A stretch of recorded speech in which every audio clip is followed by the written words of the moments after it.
یہ سال ہے 632 عیسوی کا۔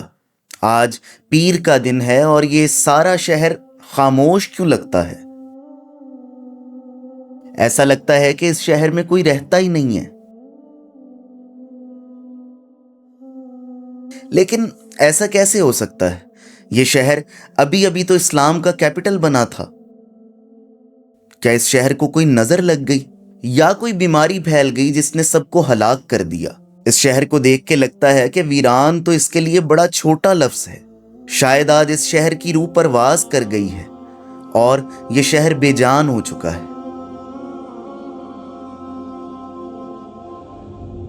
یہ شہر ہے کون سا؟ یہ مدینہ ہے۔ وہی مدینہ جہاں رسول اللہ صلی اللہ علیہ وآلہ وسلم اپنے صحابہ کے ساتھ اللہ کے پیغامات کو ڈسکس کیا کرتے تھے۔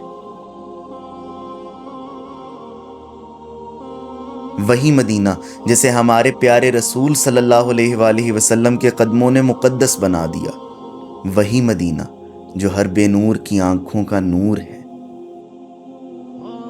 کہیں سے ایک پکارنے والے نے پکارا کہ آج رسول اللہ صلی اللہ علیہ وآلہ وسلم وفات پا گئے۔ آج مدینہ سوگوار ہے، سب بے یقینی کے عالم میں ہیں، رو رہے ہیں اور سوچ رہے ہیں کہ کیسے ہمارے پیارے رسول صلی اللہ علیہ وآلہ وسلم ہمیں چھوڑ کے جا سکتے ہیں۔ مگر سب خاموش ہے۔ مدینے کی فضا صرف سسکیوں سے گونج رہی ہے۔ لیکن یہ کیا؟ ایک بڑا باروب اور قداور شخص سب کو چپ کروا رہا ہے، غصے سے اپنا عصا لہرا رہا ہے، سب کو کہہ رہا ہے خاموش رہو۔ اگر کسی نے کہا کہ رسول اللہ صلی اللہ علیہ وآلہ وسلم نہیں رہے تو میں اس کو قتل کر دوں گا۔ وہ تو بس اللہ سے ملاقات کے لیے گئے ہیں، جیسے موسیٰ علیہ السلام کوہ طور پہ گئے تھے اور ان کی قوم پیچھے سے گمراہ ہو گئی کیونکہ انہوں نے سمجھا کہ ان کے نبی فوت ہو چکے ہیں۔ تم ایسا مت کرو، تم مرتد مت ہونا۔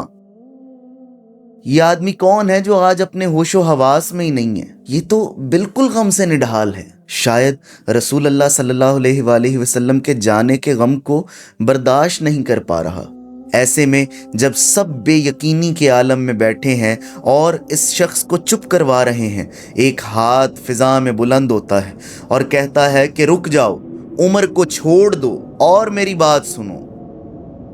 سارے لوگ خاموش ہو کر اس آواز کو بادب سننے لگتے ہیں۔ اس آواز نے کہنا شروع کیا کہ جو کوئی محمد صلی اللہ علیہ وآلہ وسلم کی عبادت کرتا تھا، جان لے کہ محمد صلی اللہ علیہ وآلہ وسلم فوت ہو چکے ہیں، اور جو کوئی اللہ کی عبادت کرتا ہے تو جان لے کہ اللہ ہمیشہ زندہ رہنے والا ہے اور اسے کبھی موت نہیں آئے گی۔ اس آواز کو سن کر یہ قداور شخص سیدنا عمر فاروق رضی اللہ تعالیٰ عنہ خاموش ہو جاتے ہیں اور ادب سے ان کی بات سننے لگتے ہیں۔ اور ایسا ادب کیوں نہ ہو کہ یہ یار غار کی آواز تھی، یہ سیدنا ابوبکر صدیق رضی اللہ تعالیٰ عنہ کی آواز تھی۔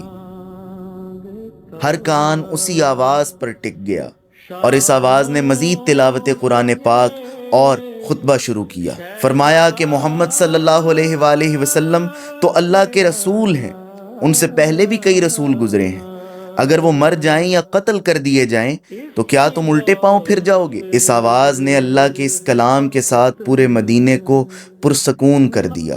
یقیناً آپ رسول اللہ صلی اللہ علیہ وآلہ وسلم کے سچے دوست تھے، اور آپ اس دنیا ہی میں نہیں بلکہ آخرت میں بھی آپ علیہ الصلوۃ والسلام کے سچے دوست ہیں۔ ہماری یہ سیریز تاریخ کی اہم ترین سپیچز کے اوپر ہے کہ جنہوں نے تاریخ کو بدل کے رکھ دیا، اور یقیناً سیدنا ابوبکر صدیق رضی اللہ تعالیٰ عنہ کی یہ سپیچ تاریخ کی اہم ترین سپیچز میں سے ایک ہے، کیونکہ اس نے تاریخ کو بدل کے رکھ دیا اور اسلام کو محفوظ کر لیا۔ اس تقریر نے مسلمانوں کو ایک بہت بڑے کیوس سے بچا لیا۔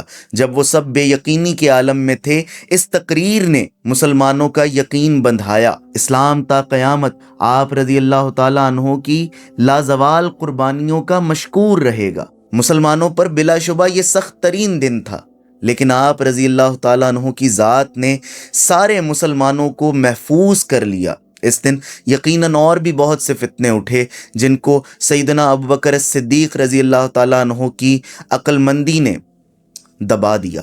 ہم ابھی چینل کے بالکل ابتدائی مراحل میں ہیں اور آگے انشاءاللہ اور بھی بہت کچھ انٹرسٹنگ ہوگا، سو سبسکرائب دس چینل۔